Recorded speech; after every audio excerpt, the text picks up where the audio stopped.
Y'all doing? Very excited about this opportunity. Excited to be at University of Georgia and get a chance to meet you guys as we go through this entire process. Hopefully, I'll get a chance to see you guys around and build relationships with you guys. Up for questions. What we got? Yeah, Coach, you spent almost a decade under Coach Muschamp or with Coach Muschamp, spent a couple years with Coach Saban, and obviously now here with Coach Smart. What do those guys, if anything, have in common, and do they share a common ideal about the defensive backfield? Yeah, obviously, both of those guys, Coach Smart and Coach Muschamp, obviously worked with Coach Saban for a long time.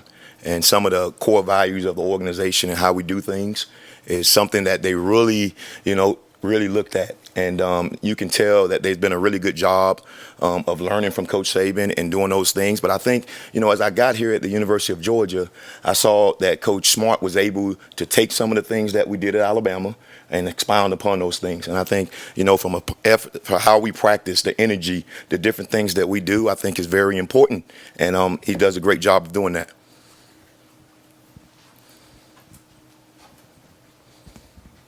Obviously, you had a very good situation at Alabama. You've had a good situation most of your career. How much of an influence was Coach Muschamp just on convincing you to come here and just all the dominoes that had to fall to make that happen? And then if you could expound a little bit just on your relationship, what he's done for you professionally.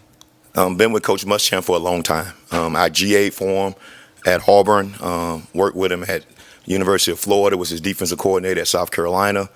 He's a guy that's been a mentor to me, father figure. And everything that I've done in my career, he always assisted me in.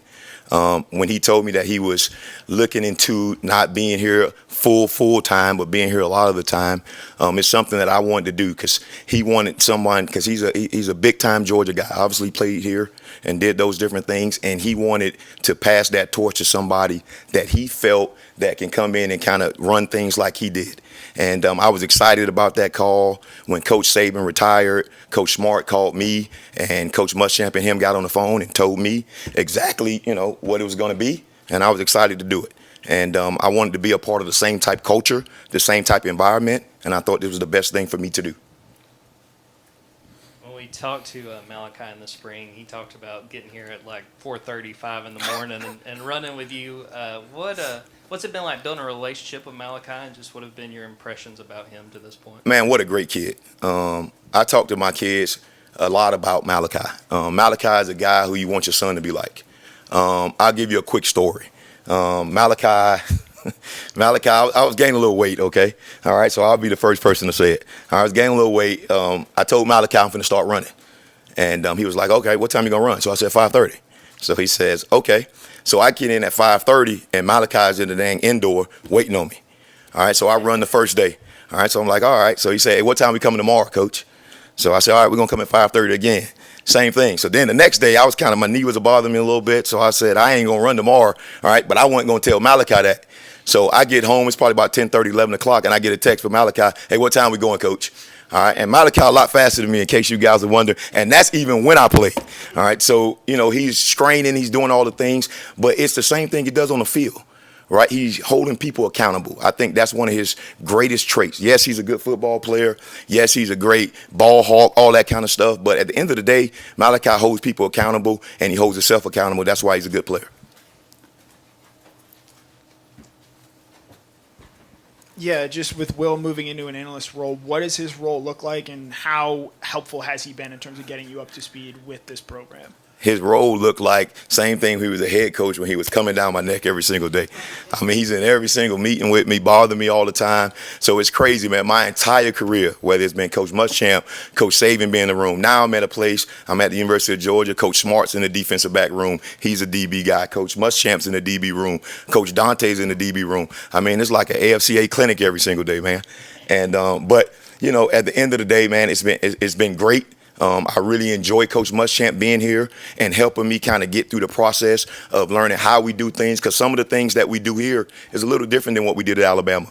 Kirby's done a really good job, and Coach Schumann has changing some of the different things that we did and making it not as complex.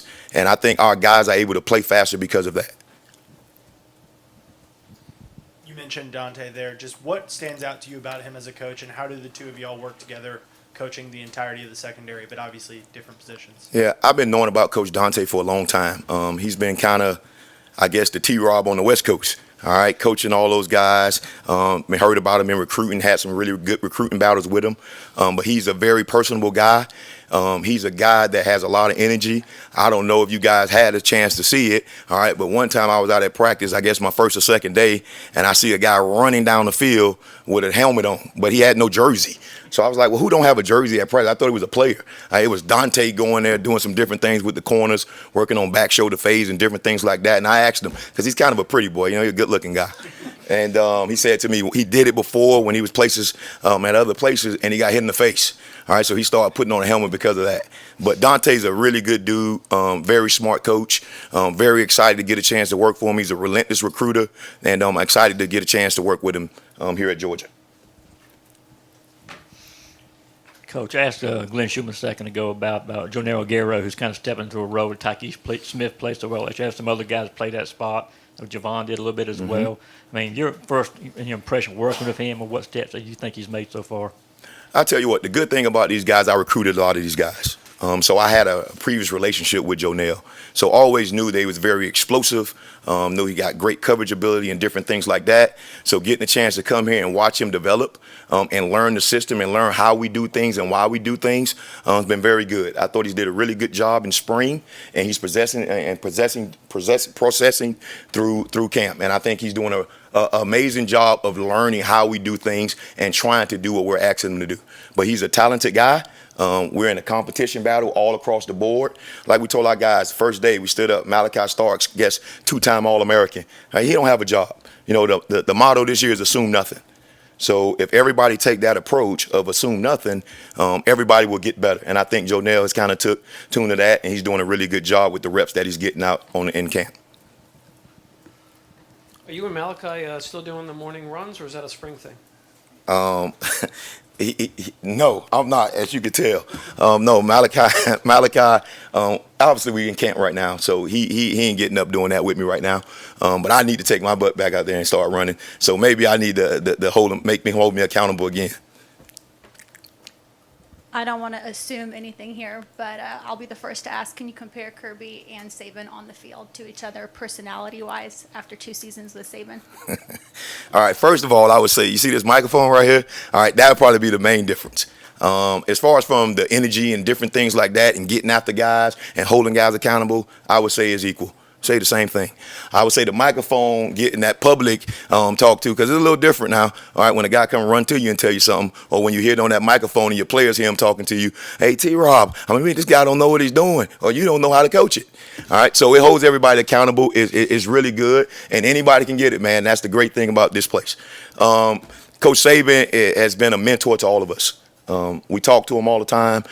He's a guy who everything we learn from him, and he's been great to us. So excited about those guys and excited to be here.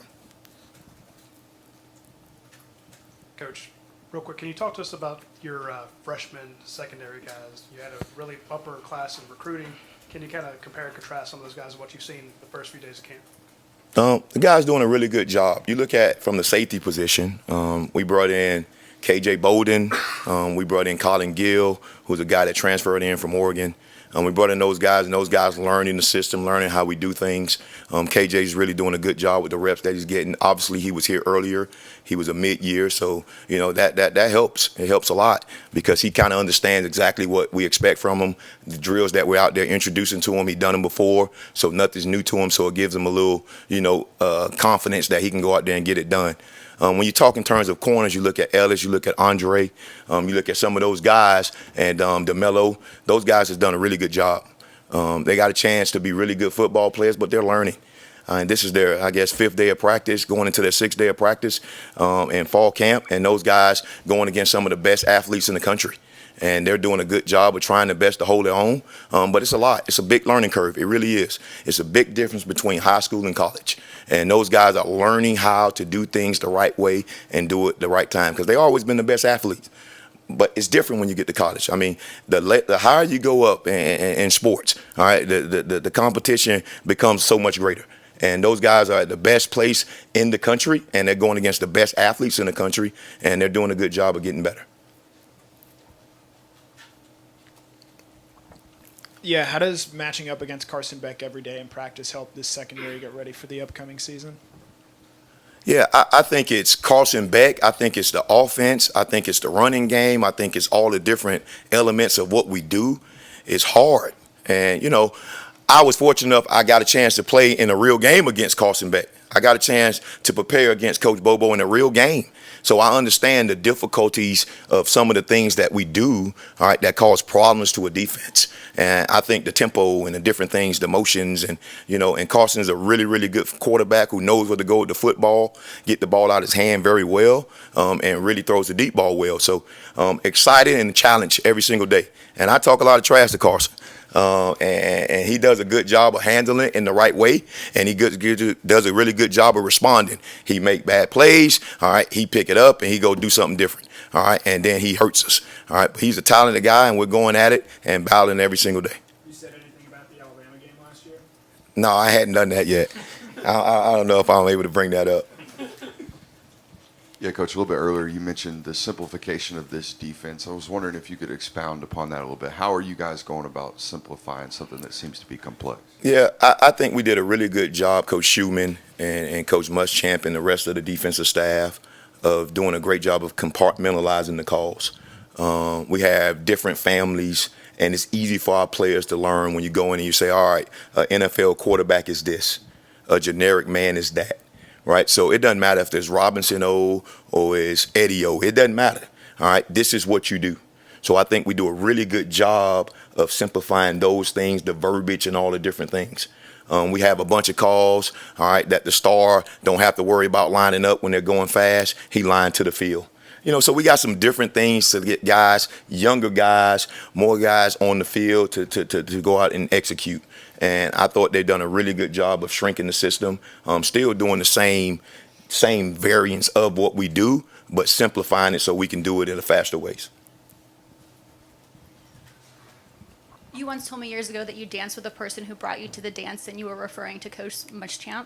How often do you find yourself sounding like him, like mimicking him, saying things out loud that he said, and now that you're in a place where perhaps players have already heard him say it, you've got to come up with new stuff? No, I'm not coming up with anything new. I am who I am. I learned from who I learned from. He's a guy that I respect in his profession. I respect as a man. I respect as a father. I respect him. And he's a great guy. And I think one of the things that I do is stay true to who I am and what I believe. And I got a different delivery. Coach Muschamp and we say some of the same stuff, all right, but I say it a little different to him. I got a little nicer side than he got sometimes. You said you haven't mentioned the Bama game to Carson Beck, but I'm sure when you were hired, Kirby Smart sat you down and said, hey, you guys played against us, you scouted us, you game planned us. What did you tell him that you saw on tape when you kind of went back over that game? I mean, it was just two good football teams going at it, and one football team happened to win the game. It was nothing that they gave away. It was nothing like that. It was just two really good football teams battling, competing. They got the same mindset, and because they came from the same type of environment.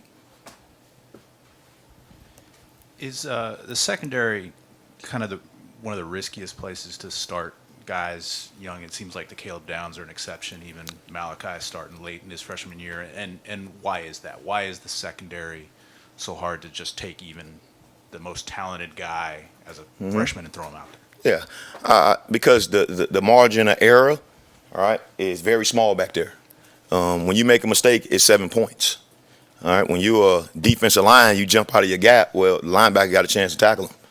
All right, if you're a linebacker and you miss the tackle, well, the safety got a chance to tackle him. Well, if that safety is a guy who hadn't played a lot of ball or don't feel that he can get it done or make a mistake or something like that, then it's 7 points. So we're on the back level. It's like being a quarterback, right? We have to do a lot of different things from a communication standpoint. We got to be on the same page. All right, everything that we practice, it don't necessarily show up in the game. There's going to be some new stuff show up in the ball game that you have to have your experience. You got to have guys that's been in the fire, that's done it. So that's why it's a little hard to play at that position. But we have guys do it every place I've been. So if the guy's mature enough to do it, a guy's capable enough to do it, to handle it from a mental standpoint and talented standpoint, then he'll be just fine. When you look at the Mike Bobo that you spent the season with in 2020 at South Carolina and compare it to the one you're spending the time with now? Is it the same guy? Do you see any differences? What stands out there? Well, Coach Bobo is the most competitive dude I know. All right, and no matter what we're doing, whether it's golf, whether it's cards, it doesn't matter. So he's always been that way. But from a schematic standpoint, you look at all the different things that he does here. We didn't have all those motions. We had some of the, the fast huddle breaks, different things like that. But we didn't have all these speed motions and all these different things that we got. So it's a lot of moving parts, and it's very important to do that on offense in today's football because of all the different things that the defense is trying to do to you. So the key to the drill when you're on offense is trying to make the defense talk, trying to get them to make a mistake. Well, when the easiest way to do that is by going fast and motioning. And we do that better than anybody in the country. Time for one more question. Yeah, in the 7-8 months you've been here, what have been your impressions of Glenn Schumann, and what has impressed you about him as the defensive coordinator? Good. Call him like Rain Man. He's very, very intelligent, man. Very intelligent. Sees everything. Has really good ideas, and he does a really good job in front of the guys. I think the guys really, really respect him. He does a really good job of delegating different things to the staff and giving people ownership in their job. And y'all should see him make some kind of edit or any kind of slide or something, man. He's the best on the computer I ever seen. But he's an awesome dude, man. He's a great guy. He's